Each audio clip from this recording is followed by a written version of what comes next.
All right, we are live. Oh, I meant to do this. Let's do.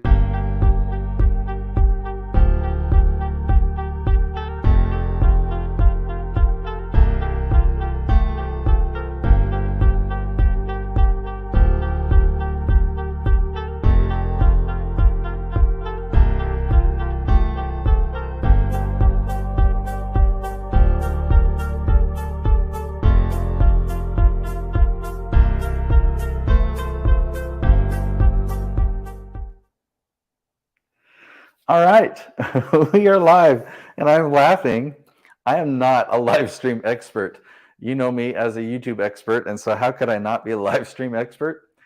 You're gonna laugh. I just did. I just did an entire hour, 57 minutes. I just did an entire 57-minute live stream to an unlisted audience. I didn't make the video public. I was doing a test last night to make sure that I knew how this worked. And instead of opening the one that I had scheduled for today at 10, I started it right on the dot at 10 a.m. my time. I started the test at 10 a.m., which was meant for an unlisted audience, of which was nobody. Nobody had the link. And so the one that's been sitting on my YouTube channel saying, hey, this is scheduled for 10 a.m., it just sat there.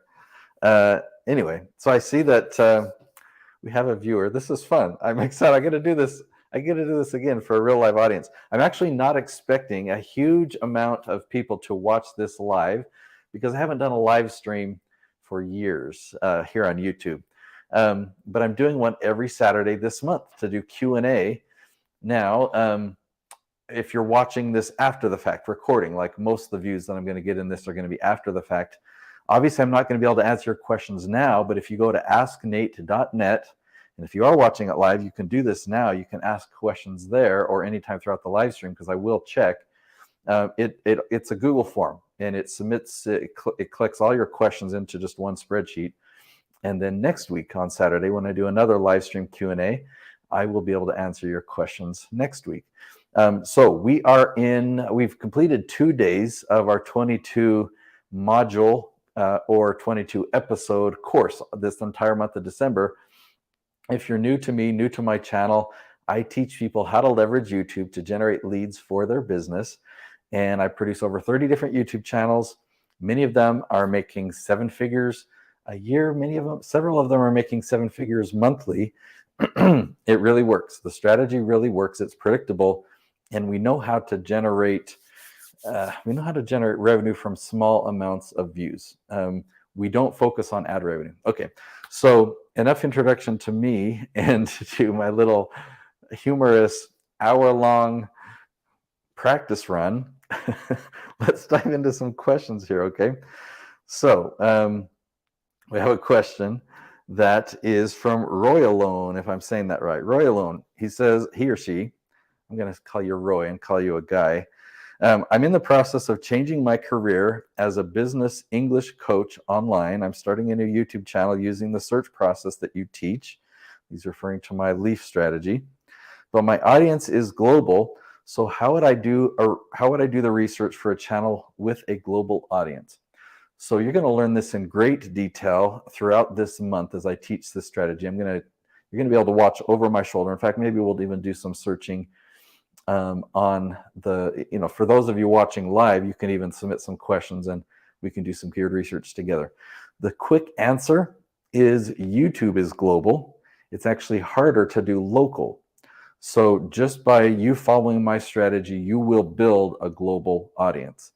So your question was, my audience is global, so how do I do research for a channel that is global?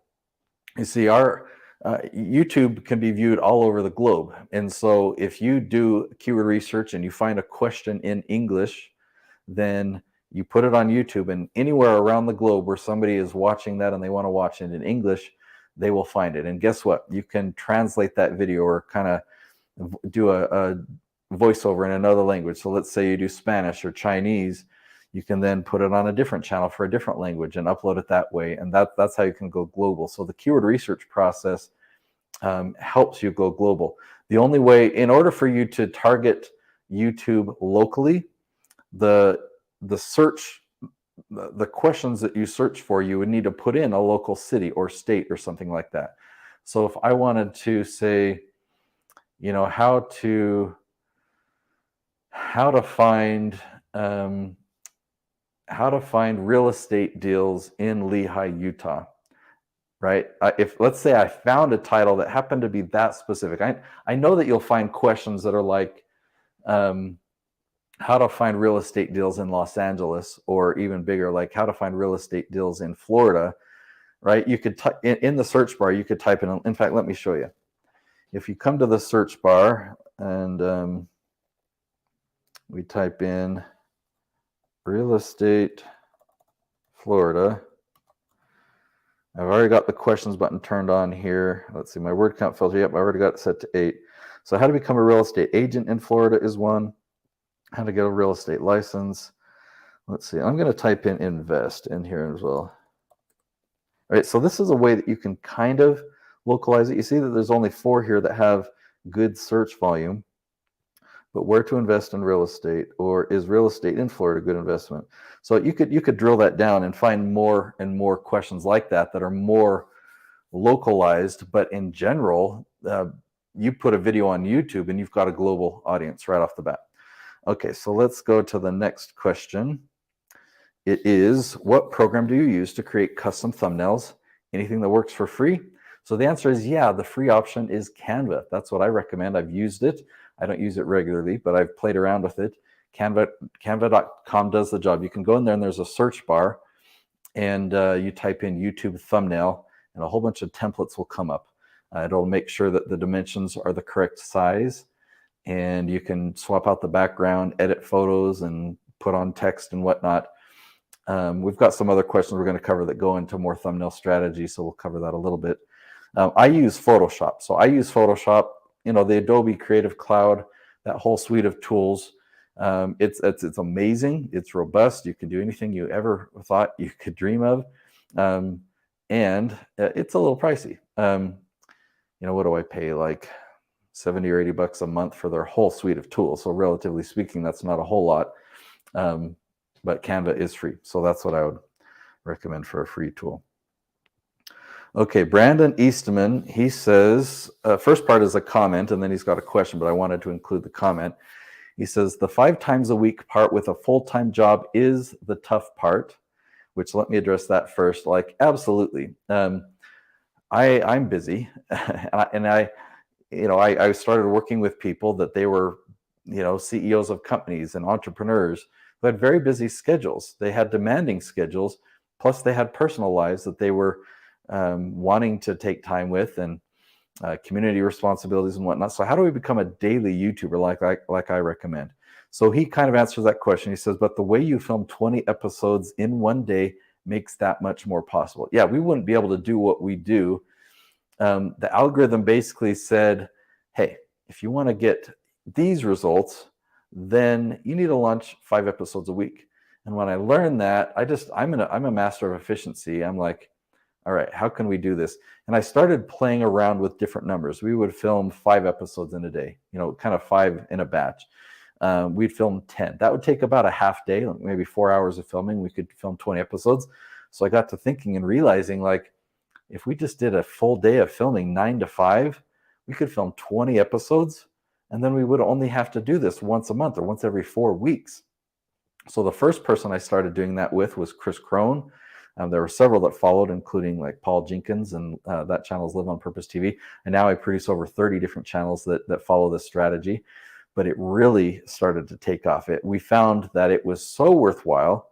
At Chris Crone, we were, for 2.5 years, we were only launching 1 episode a week. And then when we started launching 5 episodes a week, we had that boring period that I talk about, 4 months. But then after that, game changer. And 5 episodes a week, hugely worth it. And the only way to make that possible is only 20 episodes a day.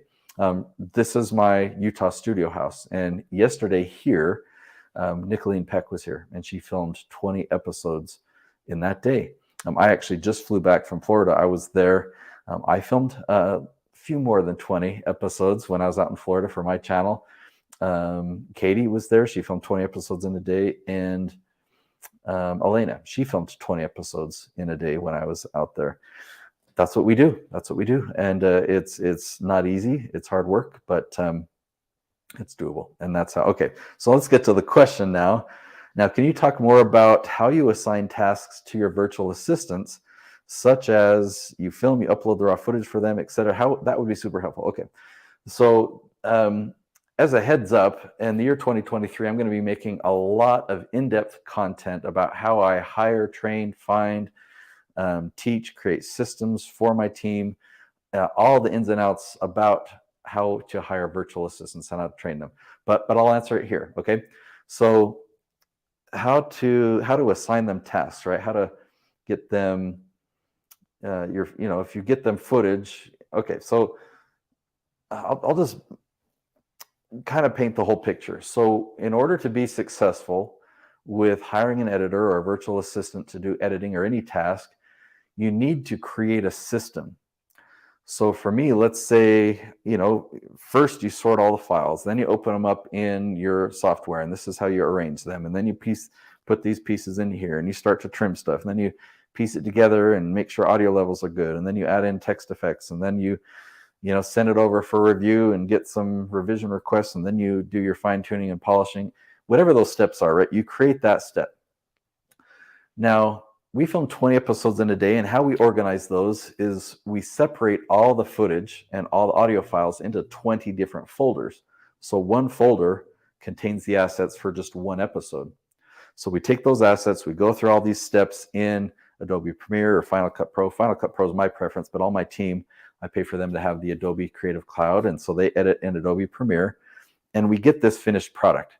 So if I were to hire a new editor, I hire people in the Philippines, I would show them my system. I would say, look, here's a folder of assets, and here's the project file, and here's the end result. Here's the episode on YouTube. Watch this.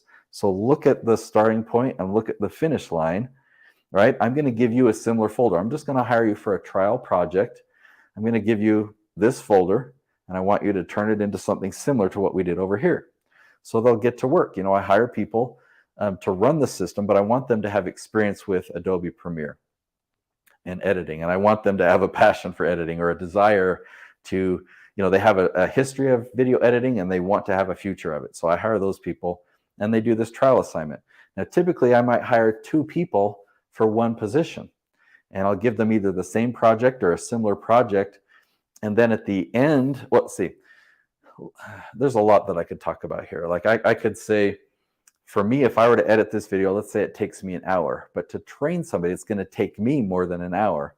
So first I explain, all right, this is the process. This is the starting. This is the finish. Here's what you do. Let's get to work. And that took me a certain amount of time.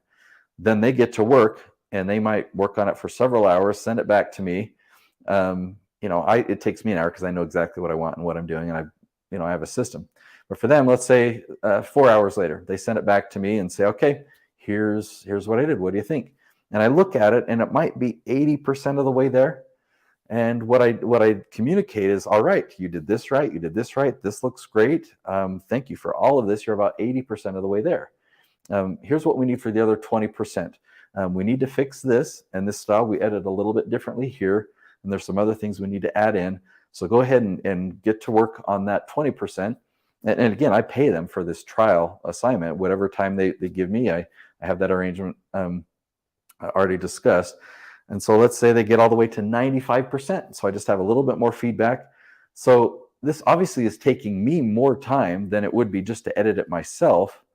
But if they do a good job, if we can get it to 100%, and I see that they're coachable, they're quick to communicate, then I hire them for a second project, right? And we typically have a trial week where we just have trial projects like this. And if we see improvement, if we see that they're coachable, that they're enjoying it and whatnot, then we just hire them full time. And eventually it gets to the point where instead of me putting in more time to have somebody else do it, it does eventually take that off my plate and free up my time. In fact, I don't spend any time editing now. I don't edit. I've got an amazing editing team, but it just started by taking those steps. So that's what you have to do, is you have to create the system. You have to figure it out first, figure out the steps, and then train somebody how to run your system. They already know how to use editing software, but you have to train them on your system so that they can get the results. So hopefully that answers your question, Brandon. And again, coming in 2023 is going to be a lot more in-depth training on all the ins and outs of that kind of stuff. Okay, so Alex over in North Carolina, do you suggest to have a channel dedicated to multiple topics rather than keeping to one topic and niche? I say niche. Some people say niche. Niche sounds better, but I grew up saying niche. So now I'm distracting myself. So a channel dedicated to a single topic. Let me get it one more time. Okay, should we have one channel dedicated to multiple topics? And I would say typically, yeah. The strategy that I teach is predictable, and obviously filming 20 episodes in a day is way more efficient than like a vlog, where they're filming all day long, their adventures, and then they edit all night. And we film 20 episodes in a day, so we can be a lot more efficient. I need to see the question again. Question is, okay, multiple topics.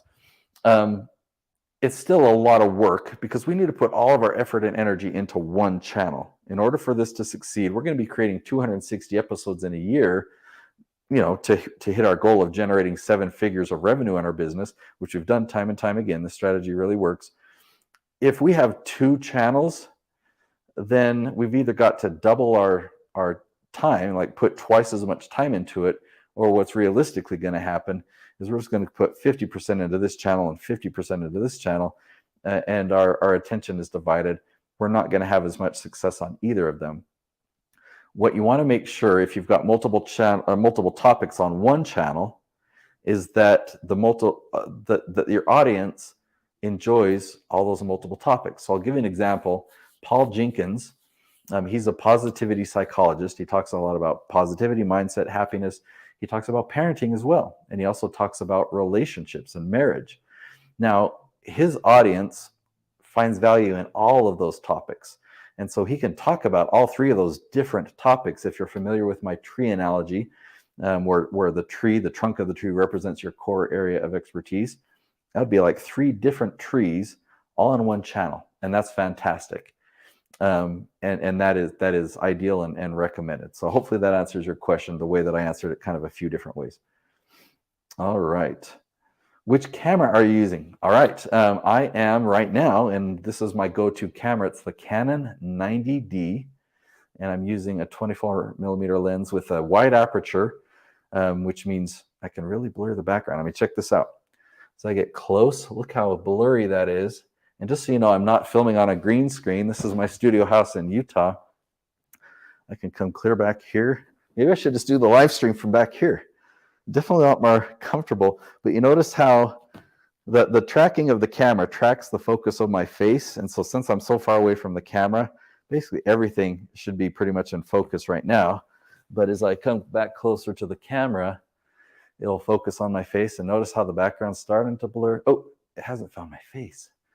Okay, there it is. Notice how the background started to blur, and is the closer I get, the more blurry it is. It's kind of fun. So anyway, let me show you. I've got another camera right here, so I'll keep talking to you while I step away. I'll grab a couple. Let's see. So this is the exact setup right here. And then I'll set this right here. I don't want it to fall off onto the floor. Okay, so this camera is exactly the same as what I'm using right there. It's a flip screen, a touch screen. This is that same lens, 24mm lens that I was just demonstrating the blur on. And it's kind of bright. But yeah, this is it. It's the Canon 90D, and it is a great YouTube camera. The other camera that I've got right here is the EOS R6. This is what we have in my Utah studio house, and the one that we have in Florida is actually the newer version. It's the R6 Mark II. The cameras are virtually identical, with one big exception, and that's that the R6 is a full frame sensor, whereas the other one is a crop sensor. If you don't know what that means, it's okay. But DSLRs are great. It's pretty much the same camera flip. the flip out lens or whatever. What am I talking about? The viewfinder, the screen, flip out screen. That's what I needed. And it can use even different lenses, but so it's fun. Oh, and I wanted to talk about this lens. Both these lenses. The reason it can blur the background so much, let me have it find my face, there we go. The reason I can blur the background so much is because these have a very wide aperture, an f-stop of 1.4. This body costs about $1,200. The price has come down for the Canon 90D, and I do recommend it. You can just go to Amazon. The lens is $1,500, but this lens, I think, is only $350. That one's come down as well. But they both are high quality lens. This one's just a wider angle. This one's 24 millimeters, and this one is 50 millimeters. So, I mean, you're seeing a wide picture because of this lens, but with this lens, you'd probably only be seeing, I don't know, less, okay? But they're both high quality lens that really can blur the background. It's a prime lens. Prime lenses are cheaper to have high quality lens. Let me actually show you what I mean. I'll hold this up to the camera and wait for it to focus on it. See there that number that says 1:1.4? That means that's the f-stop. A lot of times cheap lenses will, between say like 4.5 to 5.4 ratio. And what that really is there's a little device inside the lens that can open and close, constrict like that. And when you really open it wide open at the full level of 1.4, it's letting in the most light. And somehow with the optics of the lenses, that I do not know the physics of that, but it changes the depth of field. So right now we're using a pretty shallow depth of field. So like just this space around my face, because you move my hand starts to get blurry. As I move my hand closer to you, because it's focused on my face, both my hands are blurry because the depth of focus, the depth of field is shallow. Anyway, hopefully that makes sense. That's the camera I use. That was and I just realized I had this on the screen the whole time, so I'm all showing you this fine detail, and you're barely even seeing me. Anyway, I'm not an expert at live stream. I can show you that one more time now that you got the full screen here. There we go. 1.4. See where it says 1:1.4. Sorry, it's not focusing very well on the camera. There we go. I just had to take my hand away. And one more time, I can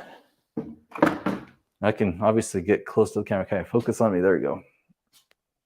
The autofocus is great, but it is nice to have somebody behind the camera because it's got a touch screen, and so you can just touch the face and it will instantly focus on it. But as I walk back, now you'll see how the background, it becomes more and more in focus. Okay, so let's come and see what the next question is. Okay, so this is Dylan. This is Dylan in Utah. I know Dylan. He's got email subscribers coming in from his YouTube videos. Now that is awesome. Congratulations. That's the important step, okay? That means that the strategy is working. The strategy is working. That's the real gauge, not the number of views. That's a good indicator. You want views, and then you want people to go to your landing page because you offer them a free gift, right? So you give them value in your videos, and then at the end of your video, you say, hey, if you found value in this episode, I've actually got a free gift for you.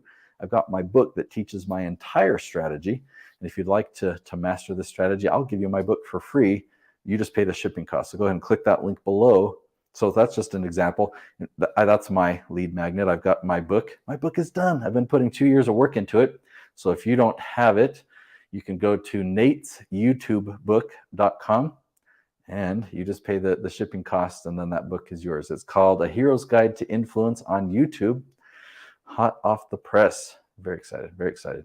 Okay, back to Dylan. So Dylan is saying that he's getting subscribers. So when you offer a gift like that, people will put their name in their email so they can get the free gift. Or in the case of a free plus shipping book, they give you their shipping address, they give you their phone number. And so now you have a lead and they have joined your email list. So he then continues to ask the question, I'm selling a membership to access all my video effects, monthly $10, yearly $99 a year. How do you recommend I nurture? Okay, so let's cover the first one. Let's talk about membership and whatnot. Oh, and I skipped a line. He says, I don't have a high ticket product. Okay, we're going to talk about several things. They're really good questions here. Let's talk about the high ticket product and that you don't have one, and what you're selling is either 10 bucks a month or 100 bucks a year. So if you wanted to make $10,000 in revenue and you had a $100 program that you offered, let's just look at the yearly one. You're going to have to sell 100 of those to generate $10,000. And typically, if you get onto a phone call with 300 people, you'll make 100 sales. Now, do you have to know how to sell? Actually, yes. If you want to be an entrepreneur, you have to know how to sell. You have to be willing to have conversations. You cannot just set up a website with a buy now button and a shopping cart and e-commerce setup and make sales and think that you're going to have a successful business. It just will not happen. I'm a big fan of Russell Brunson. I follow his techniques and his strategies. And when I say it will not happen, like you'll have 1 to 2% of the sales that you would if you just talk to a person on the phone. Yeah, you got to get on the phone. You got to have those strategy sessions. I say phone, but today it's phone or FaceTime or Zoom. I do my strategy sessions on Zoom. I did that before the pandemic and certainly during. All right, so now let's talk about the price point of a high ticket product. If you're going to be on the phone and talking to somebody, if you mention, like you have this conversation with them, let's say you're talking with them for 30 minutes, kind of finding out where they're at, what their goals are, what they're hoping to accomplish. And then you present a program to them and you tell them, yeah, it's 10 bucks. They're going to be like, you just spent 30 minutes to sell me a $10 product. Okay, so maybe, let's say now we're talking about a $100 program. Okay, yeah, the same thing. It's like you spent 30 minutes and what you're offering me is a $100 program. If people are talking to you, they're very likely, like 1/3 of them are able to buy a $10,000 program. There are some ifs. There's a lot of ifs, okay? Let's talk about what those ifs are. The ifs are you need to have a program that's worth $10,000. Okay, we'll talk about that in a second. So 1, you need to have a program that's worth that much. And then 2, you need to have a conversation with them to figure out, where they are and where they want to be, say 6 months from now. We'll just use that as an example. And then if you can illustrate or kind of paint this picture of, you know what, I can help you get from where you are to where you want to be. It's going to be a 6-month journey, but I have a track record of helping people do that. The price point's $10,000. And if they can look at that and say, absolutely, if you can help me accomplish this in 6 months for 10 grand, I am in. I mean, I have a program that's actually 6 figures, and it's a year-long program, but I paint the picture of this is where you want to be, this is where you are, and over the next 12 months in the 6-figure investment, I can help you get there. And what there is in the track record that I have is they've already, let's say this business owner is already making 7 figures in their business, but through YouTube, I can help them bring in an additional 7 figures. So of course they're willing to if they can see that, if there's really this gap between where they are and where they want to be, and if I can really help them bridge that gap, then it's a no-brainer. 1 out of 3 people that I talk to will hire me. So, all right. So that's how, yeah, you can sell a $10,000 program. You just have to create it. Here's a question for you. If you're thinking like, what could I possibly sell for $10,000? That really is the question, but let me word it a different way. If somebody were to pay you $10,000 and you were to provide them some service or some program over the next 6 months that will really help them, what would that program look like? So somebody's like, you are the expert. I need your help. Here's $10,000. Help me get there. Work with me for 6 months. Now, $10,000 would be a really small amount of money if you're going to spend 24 hours a day with them or 8 hours a day every day for 6 months. That's not what I'm asking you to do. You could create courses and a program, and every once in a while you're going to check in. But you might have videos that are part of this. Okay, on week 1, you watch this video. Here's your assignments. Send it to me. I'll review it.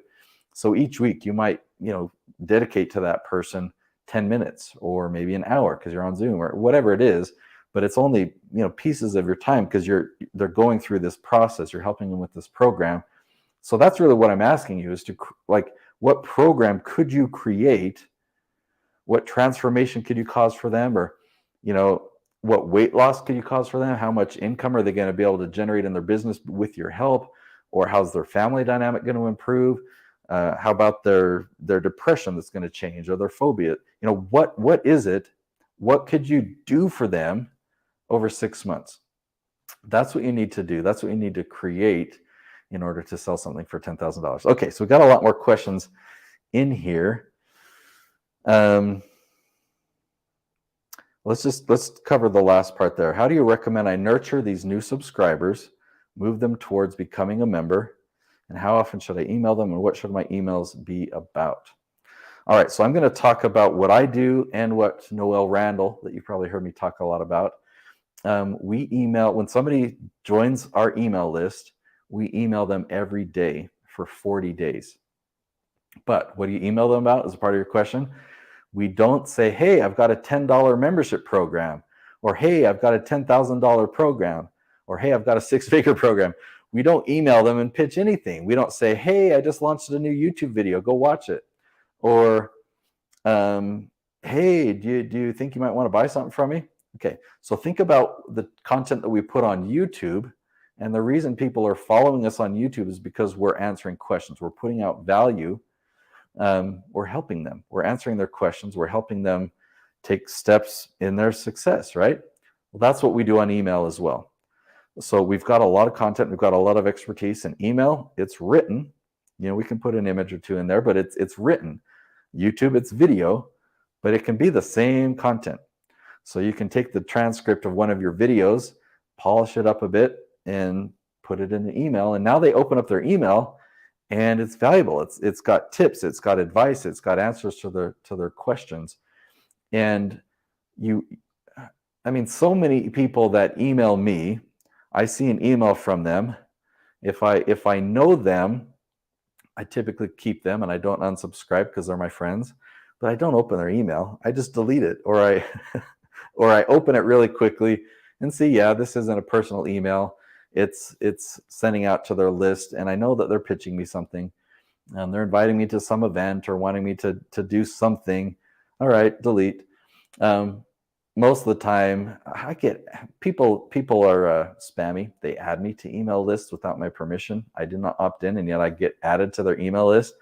I get an email like that. Ooh, I unsubscribe as fast as can be, no matter what the email message says.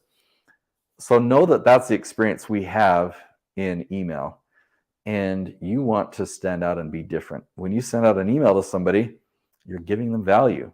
You're just teaching them something. You're sharing with them tips, advice. You're answering questions, and you're not inviting them to do anything, with one minor exception. Every third or fourth email, so you're sending 1, 2, 3, right? On day 3 or 4, at the bottom of that email, you might have a subtle invitation that says, would you find value in having a chat, one-on-one? Maybe we could jump on Zoom and have a strategy session. And you have a link to your calendar right there. And then the next day, value. Next day, value. Next day, value. Then at the bottom, would you like to have a chat? We could jump on Zoom and have a strategy session. So that's how you nurture them. You just continue to give them value, give them value. Ultimately, the goal is to talk with them in person, not to send them to a page and hopefully they buy. You can have those pages set up and get opt-ins and whatnot, but even those are there to nurture them and give them value so that you can get them on a strategy session. So lots of ways to answer that there. Let's go to the next question. You should mention, this one's fun. You should mention that they charge $99 a month for the keyword software. This is way too much. So what Concerned Pilot, I love that. What Concerned Pilot is talking about there is this software right here. This is the Keyword Magic tool. Let's see, I want to be on the screen. There we go. So the Keyword Magic tool is a tool that I talk about a lot in my episodes. And it costs $100 a month. It costs like $99 a month, I guess, is what Concerned Pilot says. And but there's like a few dollars tax. I pay like 103, 104, something like that. But is that a lot? Is $100 a lot? It's actually $100 per month. But the good news is you don't need it month after month after month. You could use it for a half day, just put in several hours worth of digging, and you'll find enough leaf titles. If you follow my strategy, you need to, this whole month is a course. We had 2 episodes launched on Thursday and Friday, the 1st and 2nd of December. On Monday, episode 3 comes out all the way through. We have 22 weekdays in December. Every episode is a module in my course teaching you the strategy. So if you don't know the ins and outs of it, that's what YouTube is for. That's what this course is for. And this is a live stream Q&A, and I'm answering your questions. So if you don't know what the leaf strategy is, just watch all the episodes in the course so that you understand it inside and out. And I'm forgetting what the question was. Oh yeah, the software. So the software is the key to help you get these answers to the questions. Now I can give you a free trial. It's herokeywordtool.com. It's a very short trial. They really do want you to buy it. But here's my recommendation for you. If $100 is too much for you, which I mean, I would pay $100 and then cancel it. But you could even share it with other people. If say you've got some colleagues that they could benefit from this as well, have them watch my episodes this month so that they can learn the strategy, and then sign up for this, pay the $100, have them chip in, and then you log in, you're on your computer, and then if they log in the next day, it signs you out, but then they can use it. And if you ever need it again, you can sign back in and log them out.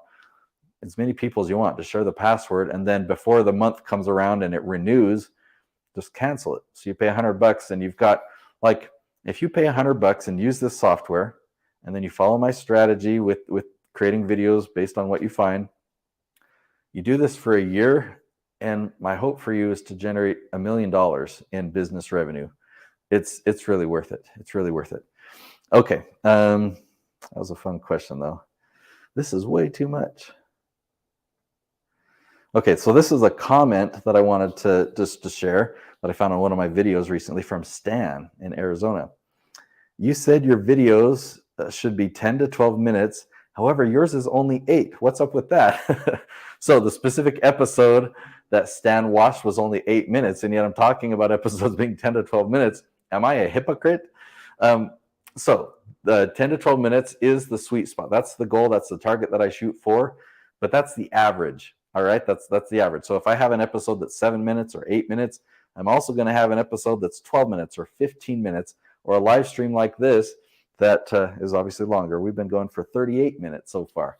So it's just the average. Come on, man, cut me some slack. If you look, I've got a lot of content around that 10 to 12 minute range. And all the channels I produce, all 30 plus channels that I produce, we have that same 10 to 12 minute average. All right, that was a fun one. I wanted to throw that in there from a comment. Oh, another, I guess I had 2 comments. This is a good one too. I didn't have high expectations for a video covering YouTube SEO with less than 500 views. So he's basically saying, like, if you're an expert on YouTube SEO and yet your video has only got 500 views, but then he says, but I can now understand why the views may be low. I'm glad that Dasan continued to watch the video because this strategy, like with 500 views, we can generate $50,000. We only need 100 views to generate $10,000. So most YouTubers are going for the millions. They're going for the suggested traffic, the higher volume traffic. That is fun, right? And when we get suggested traffic, we're not complaining. But the most valuable traffic in generating revenue for your business is actually search traffic. Suggested just kind of accelerates things when you get it, but it's unpredictable. The search traffic is predictable. So it's just a different approach that works way better for us. An example that I've shared a few times. I read this article, and this woman who was a musician, she performed at VidCon. So she had like 500,000 followers on YouTube, and at VidCon she was on stage performing. Raving fans screaming, they loved the music. She got off stage and she was interviewed. And the person asked, like, how much money do you make from your YouTube channel? And her answer was kind of revealing. She said, well, right now I'm concerned because when I go back to my apartment, my fridge is empty. She was just performing on stage, putting on this show. She has 500,000 fans, and yet she's having a hard time making ends meet. That's very, very common, but it's not common for my strategy. My strategy, you need 100 views and you can generate $10,000. Okay, which we've already talked about.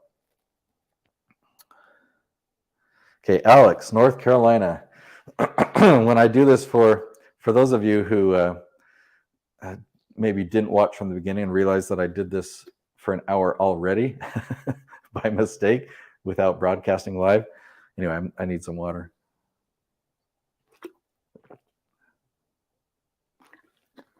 Okay, after Alex, I'm going to check and see if anyone that's been on here live has submitted any questions, and I can answer those as well. Do you suggest to have a channel dedicated to multiple topics rather than to keep one topic and niche? So this is pretty similar to the question we talked about earlier about having multiple topics in one channel. But I want to answer this a different way. Like, I actually do recommend, if you have multiple topics, let me give you an example of Stan the Annuity Man, okay?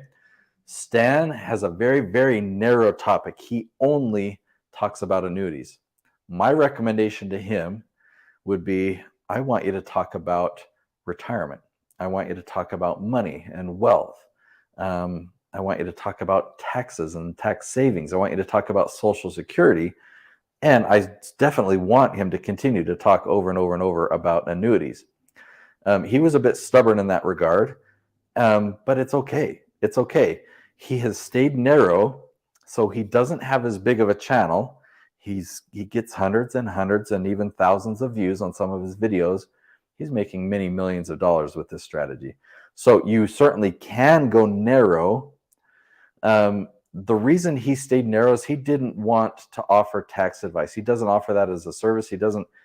He gives out his phone number, and he answers the phone, and he just doesn't want a lot of other questions. It's anything to do. He only wants to talk about annuities, and that's it. And it really works for him, and I support that. And if you wanted to create a course or partner with somebody about retirement, or partner with an accountant that would train on taxes and whatnot, he could easily share that information and point them in the right direction. Just saying. So I do recommend casting a wide net. If I mentioned Paul Jenkins, parenting, positivity, and relationships. So he's got 3 different trees on his channel. And now I just lost my train of thought.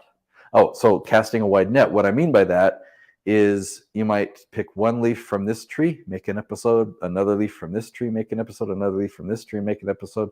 So you're covering a wide variety of topics. Like Noelle Randall's a great example.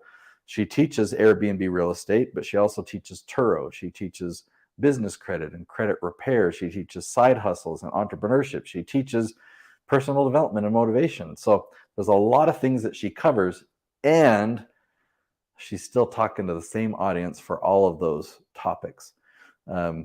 She's not talking about how to make a quilt or something like that would be irrelevant. She's casting a wide net on a wide variety of topics, but they all relate to that same audience. Okay, David Westman. Oh, this one's a good question.